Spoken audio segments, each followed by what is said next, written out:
Das andere ist die Sozialpolitik. Bei vielen Menschen ist der Eindruck entstanden, dass die SPD sich sehr stark ums Bürgergeld kümmert und den Mindestlohn, aber die hohe Sozialabgaben und Steuerlast nicht so sehr. Also die mal zu reduzieren, dass sich die SPD darum nicht kümmert. Können Sie auch verstehen, dass viele Leute das als ungerecht empfinden?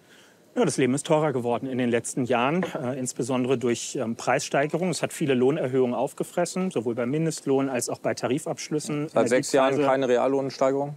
Wir haben jetzt wieder Reallohnsteigerungen, zumindest im Durchschnitt. Aber natürlich, wir haben Nachholbedarfe aus den letzten Jahren. Da darf man überhaupt nicht dran vorbeireden. Deutschland ist nicht pauschal ein Hochsteuer- und Abgabenland, wie das immer gesagt wird. Es gibt ein paar wenige Gruppen, die wir deutlich unterdurchschnittlich an der Finanzierung unseres Gemeinwesens beteiligen. Und darauf weist meine Partei immer wieder hin.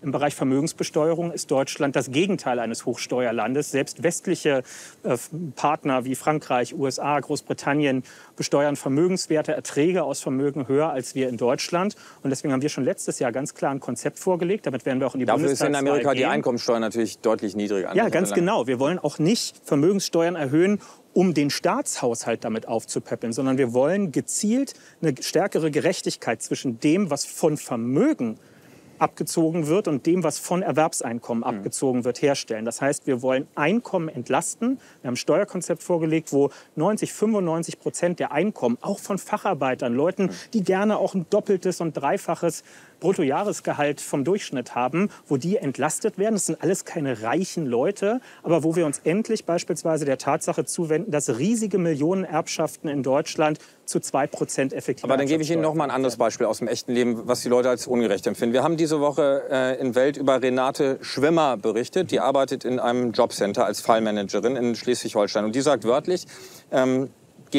sie nennt das Totalverweigerer, könne sie kaum was ausrichten. Und das Bürgergeld, das hält sie, so sagt sie das auch wörtlich, für ein bedingungsloses Grundeinkommen durch die Hintertür. Ich glaube, auch deshalb steht die SPD ja so schlecht da, weil immer mehr der Eindruck entsteht, dass es eben keine Partei mehr ist für Leistungsträger, sondern für Leistungsempfänger und die SPD praktisch zur Nicht-Arbeiterpartei geworden ist. Wie wollen Sie das ändern? Ja, Eindrücke muss man ernst nehmen, aber wenn sie der Wahrheit nicht entsprechen, muss man ihnen widersprechen. Die Einführung des Bürgergeldes hat ja nicht eingeführt, dass wir erwerbslosen Menschen, übrigens auch solchen, die Termine nicht wahrnehmen oder anderes mehr, Geld bezahlen. Das ist die geltende Rechtslage, das war es vorher unter Hartz IV, das ist einfach das Grundsicherungssystem in Deutschland.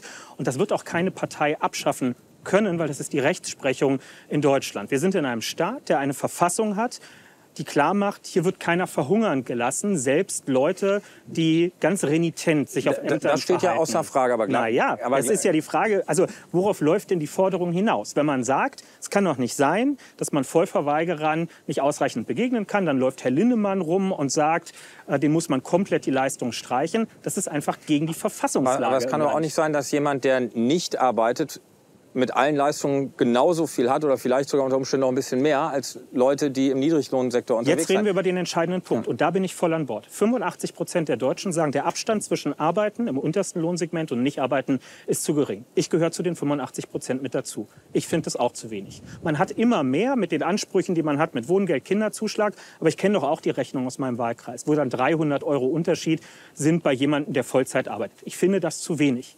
Die Sozialdemokratie unterscheidet sich von anderen Parteien, die über dieses Phänomen sprechen, indem wir dann nicht auf den Bürgergeldempfänger gucken und sagen, was muss dem abgezogen werden, weil der voll schuftet, hat dann kein bisschen mehr Geld, um mit seinen Kindern in den Zoo zu gehen oder bessere Lebensmittel zu kaufen. Wir gucken auf die Einkommenssituation im Niedriglohnbereich. Deswegen haben wir vor 10 Jahren den Mindestlohn eingeführt, der jetzt gerade Jubiläum feiert. Wir haben ihn wie versprochen auf 12 € erhöht. Wir setzen uns für ein Bundestariftreuegesetz ein. Wir haben den Niedriglohnsektor in Deutschland auf dem niedrigsten Stand seit der Wende bei 16%. Also wir machen was gegen Einkommensarmut. Das ist doch der entscheidende Punkt. Ja.